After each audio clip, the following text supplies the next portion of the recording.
Hello students.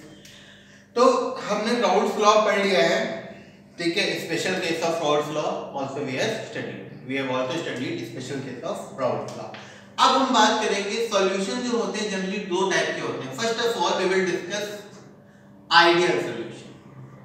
दो होते हैं, एक आपका होता है आइडियल सॉल्यूशन, एक हमारा होता है नॉन आइडियल सॉल्यूशन, ठीक है।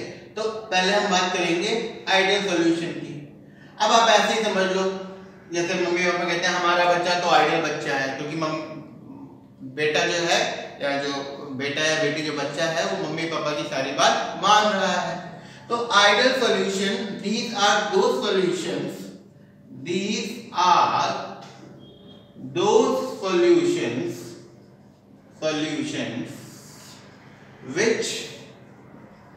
which obey Raoult's law। क्या? वो सॉल्यूशन जो राउल्स लॉ को ओबे करते हैं वो हमारे क्या होते हैं? Ideal solution. और जो ओबे नहीं करते हैं वो क्या होते हैं? हमारे नॉन आइडियल सॉल्यूशन। आपको समझ में आ ही गया होगा। तो the solution which obey Raoult's law are ideal solution and the solution which do not obey Raoult's law are non-ideal solutions। So first of all we will talk about ideal solutions। So these are the solutions which obey Raoult's law। यहाँ पे जो mixing enthalpy होती है, क्या? Mixing enthalpy delta H of mixing में जो energy change होती है वो क्या होती है? जीरो होती है। मतलब कि ना ही कोई हीट एब्जॉर्ब होती है ना ही कोई हीट इवॉल्व होती है, ठीक है। तो क्या इसका मतलब क्या हुआ? नो हीट इज एब्जॉर्ब्ड और इवॉल्व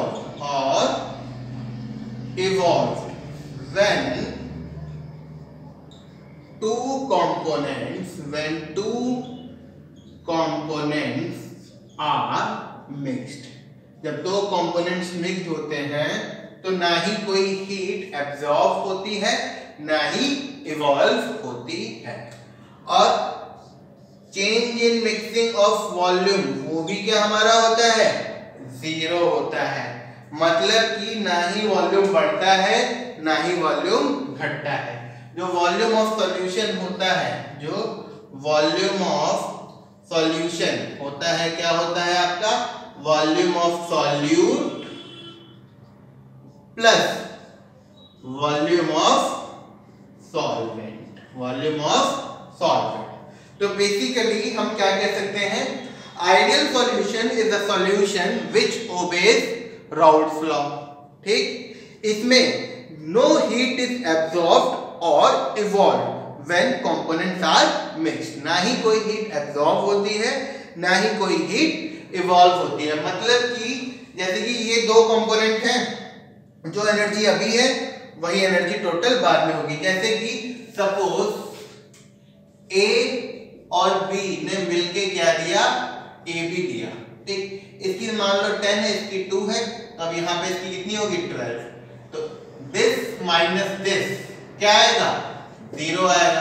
तो ना ही कोई एनर्जी इसने गेन की ना ही कोई एनर्जी इसने लॉस की। तो डेल्टा H ऑफ मिक्सिंग क्या हो गया? जीरो।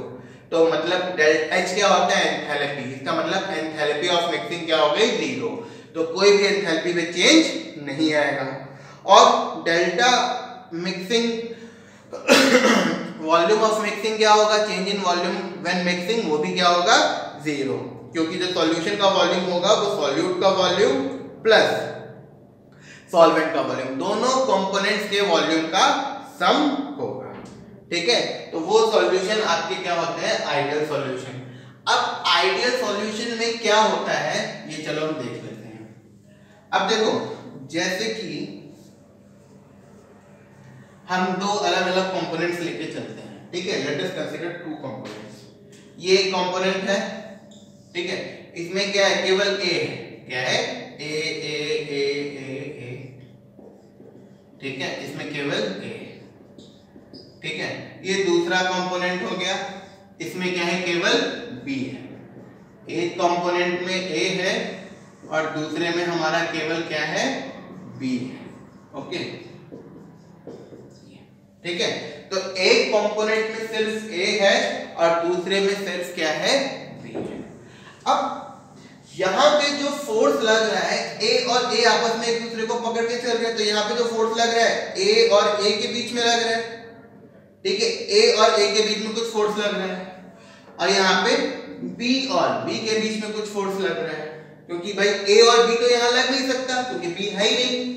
यहाँ पे भी A और B नहीं लग सकता, तो क्योंकि केवल A है तो जो भी फोर्स लगेगा इन दोनों के बीच में लगेगा, ठीक है। और यहाँ जो भी फोर्स लगेगा वो इन दोनों के बीच में लगेगा, ठीक।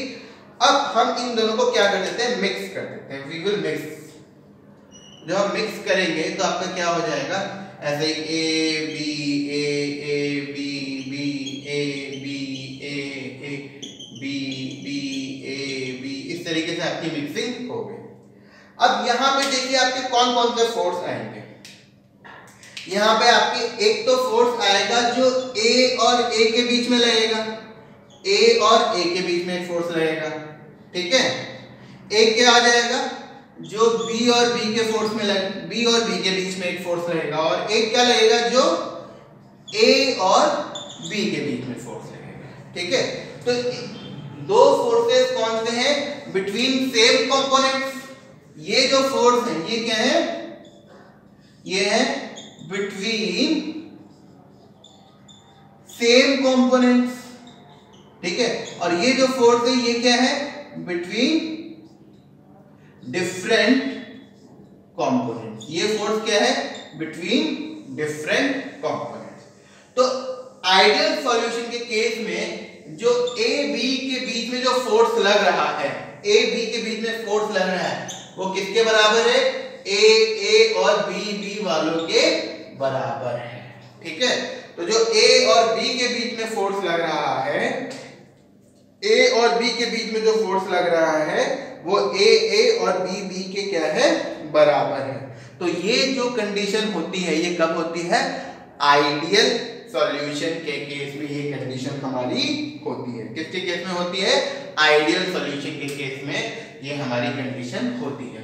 तो इस केस में जो वेपर प्रेशर होगा, जो टोटल वेपर प्रेशर होगा, वो राउल्ट्स लॉ के प्रेडिक्शन के हिसाब से होगा। वो किसके हिसाब से होगा, राउल्ट्स लॉ के प्रेडिक्शन के हिसाब से होगा।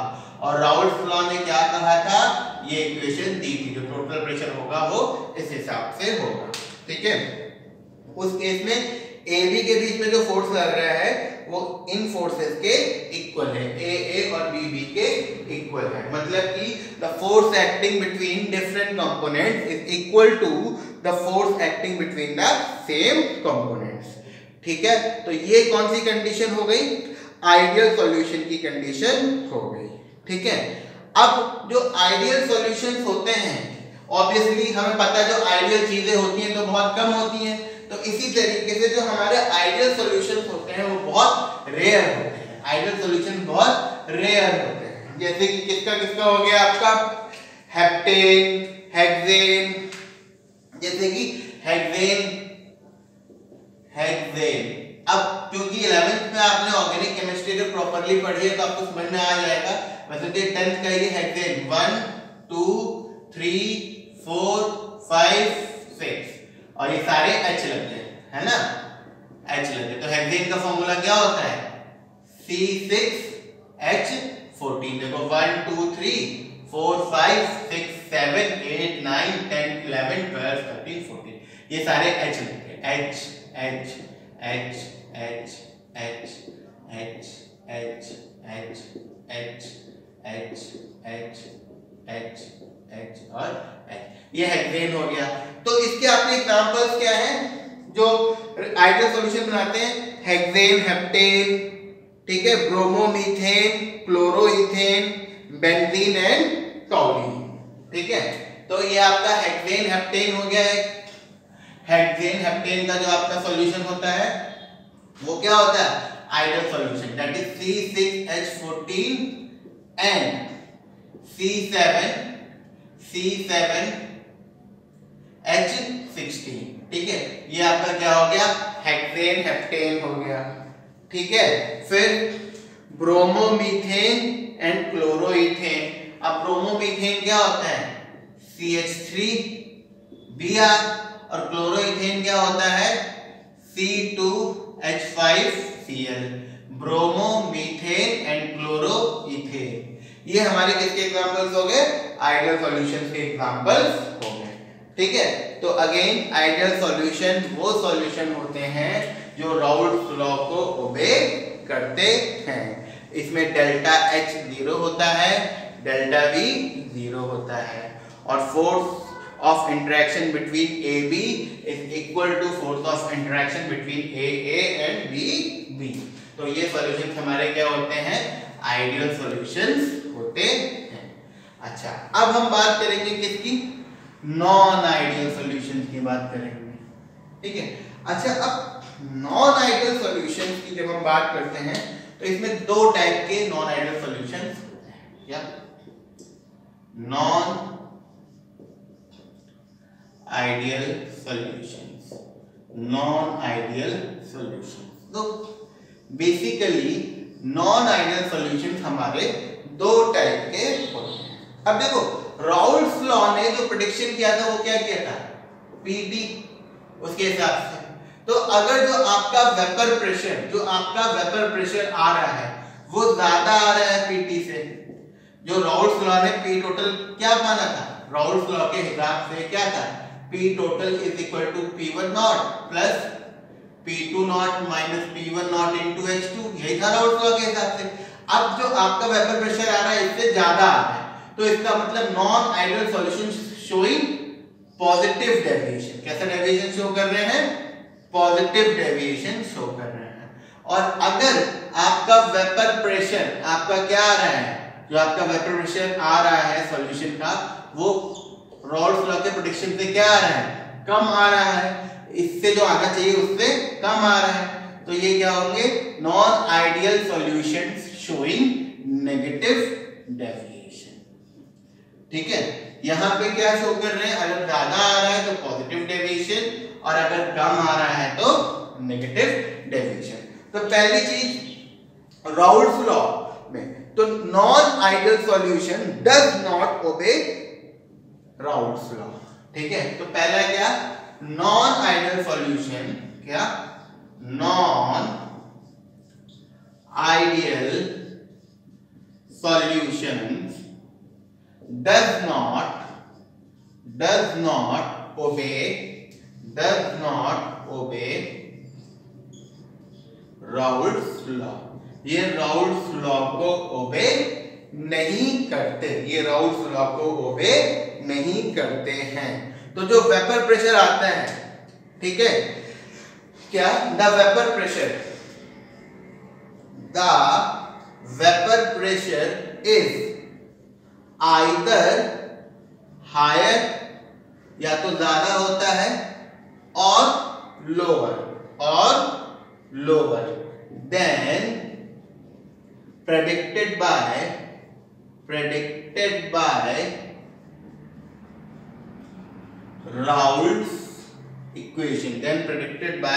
Raoult's equation, जो आपका वेपर प्रेशर आता है, राउल्ट इक्वेशन क्या हो गई, राउल्ट इक्वेशन ये हो गई।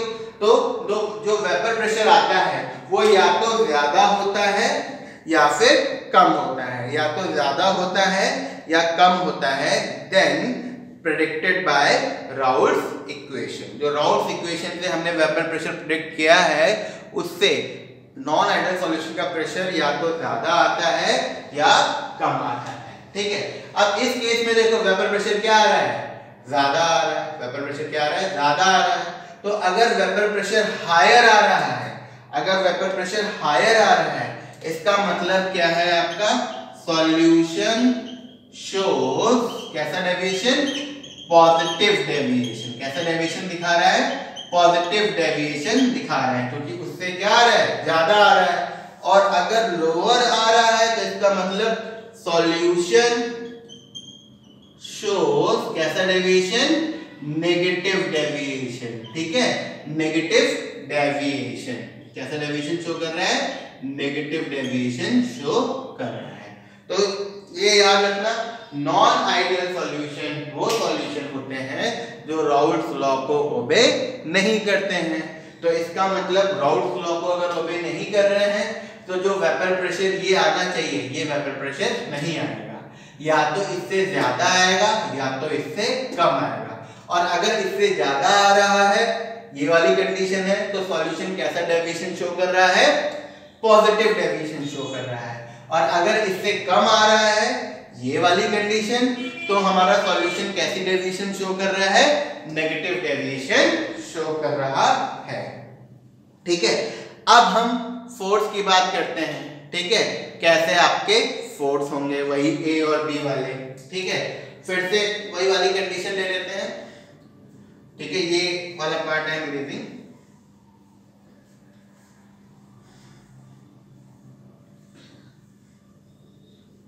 जो हमने पीछे देखा था, ये एक हो गया, इसमें केवल ए है। ठीक है, तो यहाँ फोर्स क्या लग रहा है? ए और ए के बीच में लग रहा है। इसमें केवल क्या है? बी है, तो यहाँ जो फोर्स लग रहा है बी और बी के बीच में लग रहा है। और जब आपने मिक्स कर दिए ऐसे ए बी ऐसे करके, अब आपके फोर्स क्या लग रहा है? एक तो ए लग रहा है, एक बी लग रहा है और एक ए बी लग रहा है। ठीक है, तो अब हमारे दो टाइप के डेविएशन में दो कंडीशंस आएंगी, दो कंडीशंस आएंगी। पहली कंडीशन पॉजिटिव डेविएशन में जो आपका ए बी होगा वो लेस देन होगा किससे? ए और ए बी से, सॉरी, और बी से। ठीक है, बी से। तो ये पॉजिटिव के केस में। और जो ये आपका ए बी है ये ग्रेटर होगा ए एंड बी से। ये किसमें? नेगेटिव में। ठीक है, ये किसके लिए? नेगेटिव के लिए। ओके, तो नेगेटिव एंड पॉजिटिव डेविएशन। तो पॉजिटिव डेविएशन में जो डिफरेंट कंपोनेंट्स के बीच में फोर्स लग रहा है वो सेम कंपोनेंट्स वाले फोर्स से क्या है? छोटा। अब देखो वेपर प्रेशर बढ़ रहा है ना, अब आप देखिए, अब ये इंटरेक्शन आपस में क्या है? कम है। ए और बी, यहाँ पे हम ले लेते हैं, जैसे ए और बी का जो इंटरेक्शन है वो क्या है? कम है। और यहाँ पे जो ए का इंटरेक्शन था, ए और ए का जो इंटरेक्शन था, ठीक है, और बी का जो इंटरेक्शन था। अब देखो हुआ क्या, what is happening over here. देखो ये ए है, ये ए है, इन दोनों ने कस के पकड़ रखा है एक दूसरे को जोर से। तो जब हीट आएगी तो ये वेपराइज क्या होंगे? कम होंगे। ऐसे बी ने जोर से पकड़ रखा है, हीट आएगी ये छूटेंगे नहीं, तो ये वेपराइज क्या होंगे? कम होंगे। और ये जो इन दोनों का फोर्स है ये इनके कंपैरिजन में क्या है? वीक है, तो ये ज्यादा वेपराइज होंगे। इसमें वेपर क्या बनेगी? ज्यादा बनेगी। इनके कंपैरिजन में इसमें जो वेपर है वो ज्यादा बनेगी। तो वेपर ज्यादा बनेगी तो वेपर प्रेशर क्या हो जाएगा? इंक्रीज हो जाएगा। मतलब कि इन दोनों के बीच का फोर्स क्या है? वीक है, तो ये जल्दी निकल जाएंगे, तो वेपर प्रेशर क्या बनेगा आपका? ज्यादा बनेगा। तो ये पॉजिटिव डेविएशन के केस में जो ए और बी के बीच में इंटरेक्शन है वो छोटा होता है, ए और बी से। अब अपोजिट कंडीशन करते हैं। अब अगर ये इनसे ज्यादा है, ये फोर्स इनसे ज्यादा है, तो जो इनकी वजह से वेपर प्रेशर बन रही थी वो यहाँ पे अब जो वेपर प्रेशर बनेगी वो क्या बनेगी? कम बनेगी। क्या बनेगी? कम बनेगी। क्यों? क्योंकि ये फोर्स क्या हो गया? ज्यादा हो गया, तो जल्दी ये छोड़ेगा नहीं ऊपर जाने के लिए, तो वेपर प्रेशर यहाँ पे क्या बनेगी? कम बनेगी। तो कम बनेगी तो वेपर प्रेशर कम हो गई, तो नेगेटिव डेविएशन। इसका मतलब ए बी फोर्स क्या है?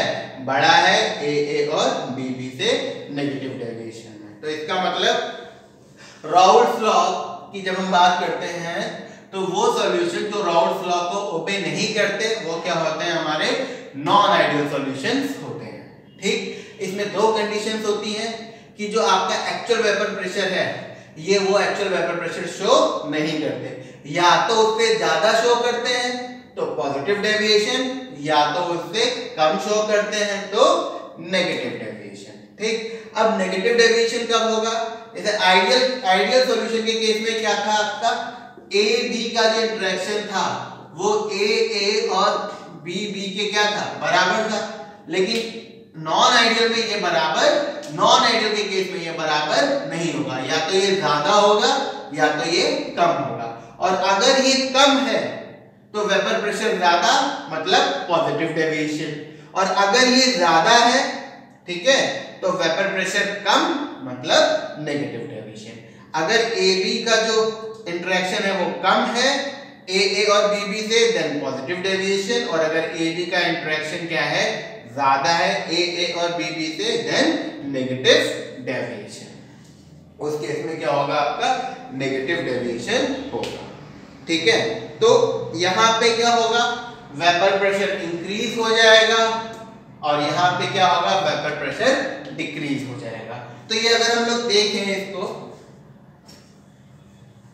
अगर हम इसको ऐसे करके देखें, दो पहले तो एक हम टेबल टाइप की बना लेते हैं, फिर हम ग्राफिकली भी हम लिखेंगे। ओके, तो ये क्या है, पॉजिटिव डेविएशन वाला, ठीक है, और इधर क्या लिख देते हैं हम,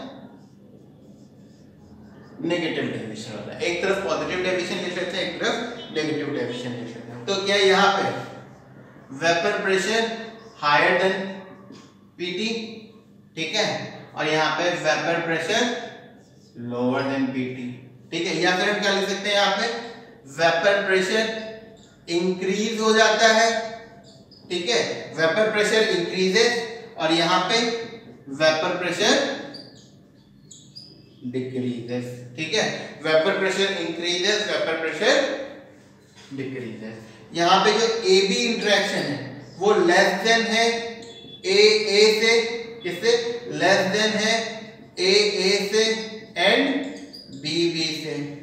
यहाँ पे जो ए बी इंटरेक्शन है वो मोर देन है ए से और बी से। यहाँ पे जो है आपका जो इंटरेक्शन है वो मोर देन है, किसमें, नेगेटिव वाले में, ठीक है। अच्छा, इसके जो एग्जांपल्स होते हैं, क्या है इसका एग्जांपल, क्या है, इथेनॉल एंड एसीटोन। इसके एग्जांपल क्या है जो पॉजिटिव डेविएशन शो करते हैं, इथेनॉल एंड एसीटोन, या फिर carbon disulphide and acetone, carbon disulphide and acetone, ठीक है। जो एसीटोन होता है इसका फॉर्मूला क्या होता है, tell you, CH3 C double bond O CH3। ये जब हम ऑर्गेनिक केमिस्ट्री पढ़ेंगे ना तो हमें ये सारे फॉर्मूले फटाफट समझ में आएंगे, ठीक है। तो ये हमारा क्या हो गया, पॉजिटिव डेविएशन के एग्जांपल्स क्या हो गए, इथेनॉल एंड एसीटोन और कार्बन डाइसल्फाइड एंड एसीटोन, ठीक है। ऐसे ही नेगेटिव डेविएशन में क्या आता है, क्लोरोफॉर्म एंड एसीटोन, क्या, CHCl3 एंड एसीटोन, ठीक है।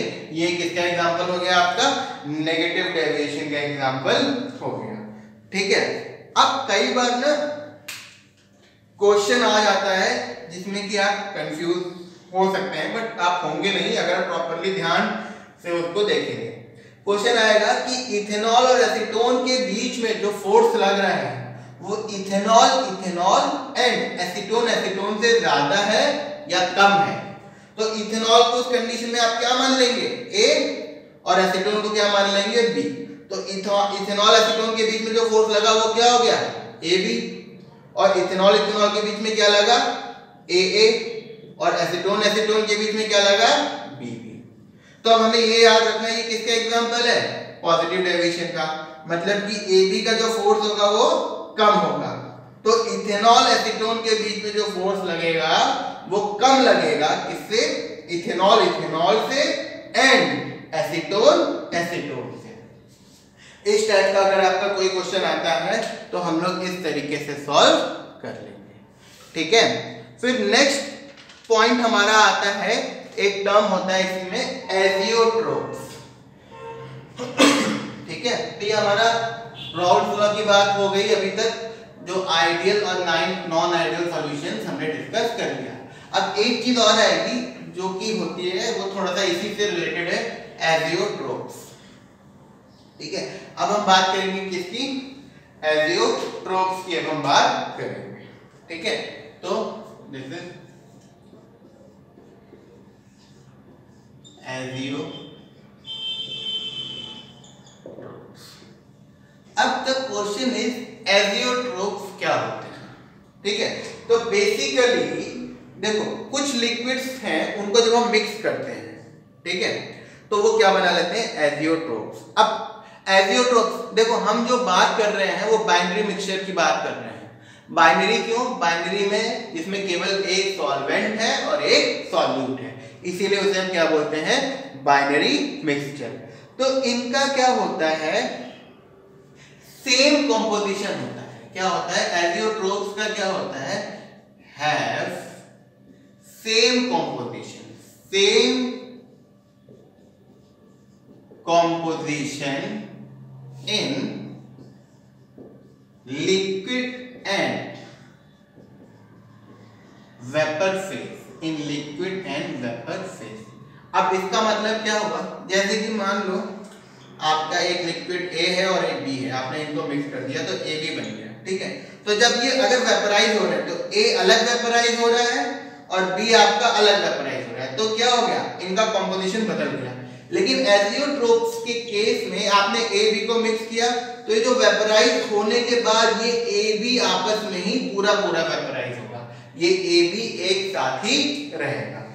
ए और बी के बीच में जो बॉन्ड है या जो फोर्स ऑफ अट्रैक्शन है वो वेपर फेज में भी सेम रहेगा।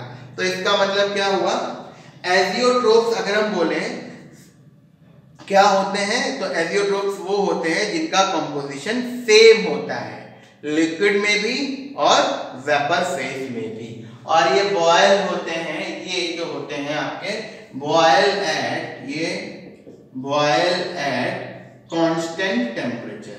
क्या, कांस्टेंट टेम्परेचर पे क्या होते हैं आपके, बॉयल होते हैं।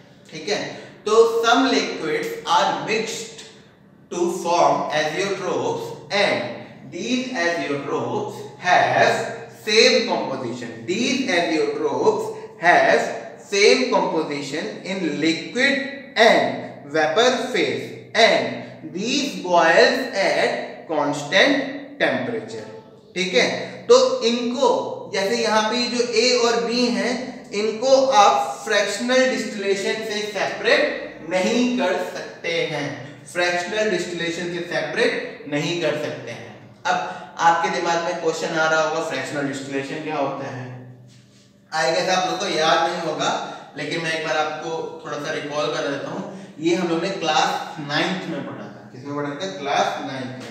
जैसे कि सपोज ये दो लिक्विड हैं, A है और B है, ठीक है, और इनको आपको अलग अलग करना है, तो इनको हम क्या करेंगे, हीट करेंगे। क्या करेंगे, हीट करेंगे, और यहाँ से हम एक ऐसे करके ले लेंगे पाइप से, और यहाँ पे इसको हम कूल करके यहाँ पे इकट्ठा कर लेंगे। ठीक है, तो जो जिसका बॉइलिंग पॉइंट कम है, जैसे मान लो A का बॉइलिंग पॉइंट है 20 और इसका कितना है 60, तो A शुरू में क्या हो जाएगा, इवेपोरेट हो जाएगा, और यहाँ पे हम कूल करके हम यहाँ पे कलेक्ट कर लेंगे और B रह जाएगा। तो ये तो आपका हो गया डिस्टिलेशन। ये क्या हो गया, डिस्टिलेशन। डिस्टिलेशन हम कब करते हैं, जब टेम्परेचर डिफरेंस 25 डिग्री सेल्सियस से ज्यादा होता है। अब इन दोनों में कितना डिफरेंस है, 40 का है ना, 40 का है, तो यहाँ पे हम डिस्टिलेशन कर सकते हैं।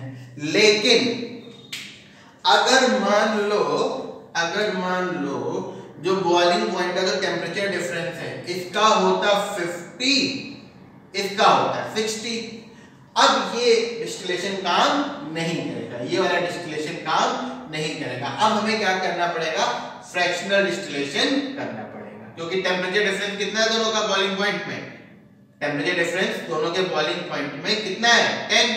तो अब ये ऐसे करके यूं करके आपका जाएगा कॉलम, और फिर हम यहाँ से इसको ऐसे वही प्रोसेस लेंगे, और यहाँ पे हम क्या डालेंगे, छोटे छोटे, इनको क्या बोलते हैं, फ्रैक्शनेटिंग पेबल्स बोलते हैं, या फिर बीड्स बोल सकते हैं। ये क्या हो गया आपके फ्रैक्शनेटिंग बीट्स। ठीक, अब देखो लगभग 55 पे लगभग दोनों गैसेस स्टेट में कन्वर्ट हो जाएंगे, तो ए भी जा रहा है और बी भी जा रहा है। ठीक है, अब 55 में देखो ए की एनर्जी ज्यादा होगी तो ए तो इनको क्या कर जाएगा, ओवरकम करके ए निकल जाएगा, लेकिन बी वाला जो है बीच में जब टक्कर इधर उधर टक्कर होगी तो बी क्या आ जाएगा, वापस गिर पड़ेगा और ए हमें उधर मिल जाएगा, ए हमें उधर मिल जाएगा। ठीक है, तो ये आपका क्या होता है, फ्रैक्शनल डिस्टिलेशन। बट एजियोट्रोप्स के केस में जब ये बॉयल होंगे तो ये ए बी दोनों एक साथ बॉन्डेड होकर बॉयल होंगे। ये क्या होंगे, बॉन्डेड होकर इवेपोरेट होंगे, तो पूरा ए बी निकल के आएगा, यहाँ पे ए बी निकल के आएगा। तो इसीलिए हम लोग ये कह रहे हैं कि एजियोट्रोप्स को आप फ्रैक्शनल डिस्टिलेशन से भी सेपरेट नहीं कर सकते हैं, इनको आप फ्रैक्शनल डिस्टिलेशन से भी सेपरेट नहीं कर सकते हैं। अब एजियोट्रोप्स भी दो टाइप के होते हैं। कितने टाइप के होते हैं, दो टाइप के होते हैं। एक आपके होते हैं मिनिमम बॉइलिंग एजियोट्रोप, ठीक है, और एक हमारा क्या होता है मैक्सिमम बॉइलिंग एजियोट्रोप। एजियोट्रोप कितने टाइप के हैं, दो टाइप के हैं। एक आपका क्या है मिनिमम बॉइलिंग एजियोट्रोप और एक हमारा क्या है मैक्सिमम बॉइलिंग एजियोट्रोप। तो पहले हम मिनिमम बॉइलिंग एजियोट्रोप जो होता है, ठीक है, ये क्या शो करते हैं, मिनिमम मतलब कम टेम्परेचर पे फटाफट बॉयल हो जाएंगे। तो जब थोड़े से टेम्परेचर पे बहुत ज्यादा बॉयल हो जाएंगे तो ये क्या शो करेंगे, शो लार्ज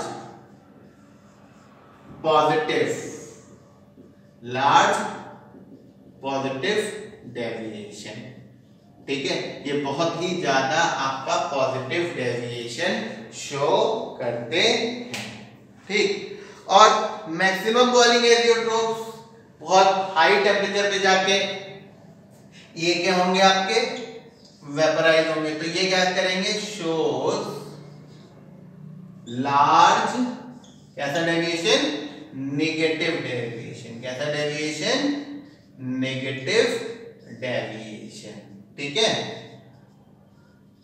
तो आपके जो मिनिमम बॉइलिंग एजियोट्रोप्स हैं, मिनिमम में पॉजिटिव मैक्सिमम में नेगेटिव, याद रखना, मिनिमम में पॉजिटिव मैक्सिमम में नेगेटिव। तो अगर मिनिमम बॉइलिंग एजियोट्रोप्स हैं तो कैसा डेविएशन शो करेंगे, लार्ज पॉजिटिव डेविएशन शो करेंगे फ्रॉम राउल्स लॉ, और जो मैक्सिमम बॉइलिंग एजियोट्रोप्स हैं वो क्या शो करेंगे, लार्ज नेगेटिव डेविएशन शो करेंगे। ठीक है, अच्छा इसका एग्जांपल क्या है, नाइट्रिक एसिड एंड वाटर। ठीक है, नाइट्रिक एसिड एंड वाटर। इसका एग्जांपल क्या है, इथेनॉल।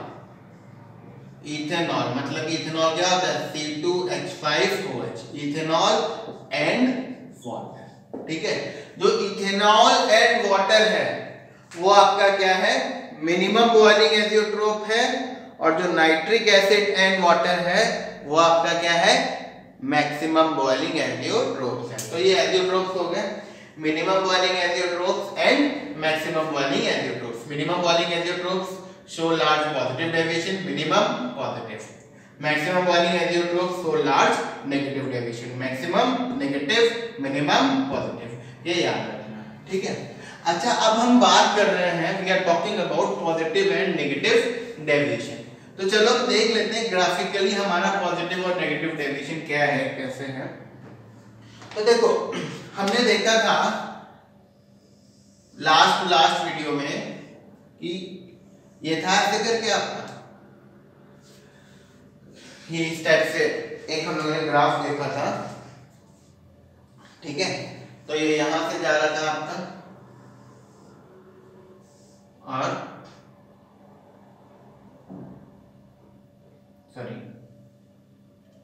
ये यहां से स्टार्ट हो रहा था, ये ऐसे करके जा रहा था, ये आपका क्या था, से P1 नॉट, ठीक है, और यहाँ पे आपका क्या था, x1 हमारा 1 था, और यहाँ पे x1 क्या था, 0 था। ठीक, ये आपका फिर क्या हो गया, P2 नॉट और ये ऐसे करके आएगा, ठीक है, थोड़ा सा वो हो गया, वेट, ये आपका P2 नॉट हो गया, ठीक है। तो यहाँ पे आपका x2 क्या है 1 है और x2 यहाँ पे क्या है 0, ठीक है। और ये हमारा क्या हो गया, ये टोटल प्रेशर हो गया। इसको ना आप लोग डॉटेड ले लेते हैं, क्यों डॉटेड ले रहे हैं ये भी आपको समझ में आ रहा है, ठीक है। डैश लाइन से क्या होगा, it will get to, okay. अब in case of positive deviation, in case of अगर आपका कैसा डेविएशन है,